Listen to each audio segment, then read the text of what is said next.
Terung, masak sambal, Yum. ayam masala, Ayam masala, sup bayam, ayam ayam goreng kunyit, ikan rebus, ada kari kepala ikan. Oh, dah Wait, sedap. I want to see curry.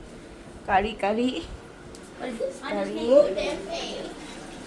Ui. Ui. Wow. Makan besar ni. Tengok gelang chef aja. Chef tak boleh tunjuk muka. Terung sambal tempe. Oh, sedap. Ni ayam semalam. Ni bihun. Boy, awak tak rasa bihun alung, boy? Bihun kampung. Sedap. Takut MC. What? You don't Semua cakap sedap. Tapi nak makan kari ni. Bawa bekal lah. Ha? Apa ke? Minum petang. Adik. Mama ya. Olah. Okay, sit down. Kerusi ada lagi, kerusi extra. Basuh tangan. The older, kiddos nak makan, panggil makan. Saya tak muat. Tak, panggil diorang makan situ. Diorang lapar balik school kan? Dia lapar makan food. Adik. Bersih satu. So, ini Amy tak masak. Ini Amy tak masak.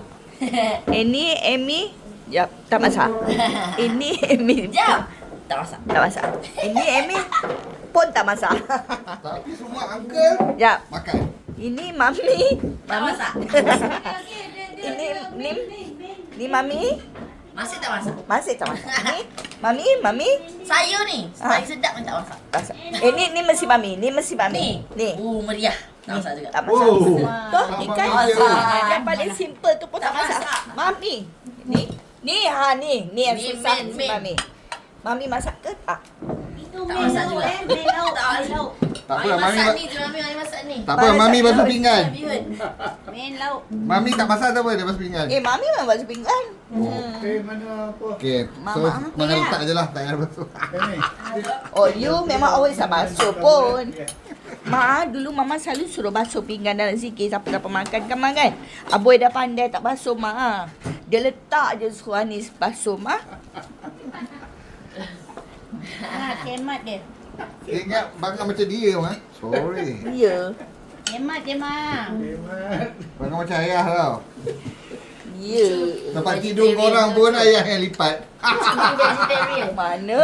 Ayah yang nak buat. Mami look at Ucu. Ucu. Ya Allah. Ayah, tempat tidur sendiri pun ayah yang kemas. Kemat berat eh. Okay. Done.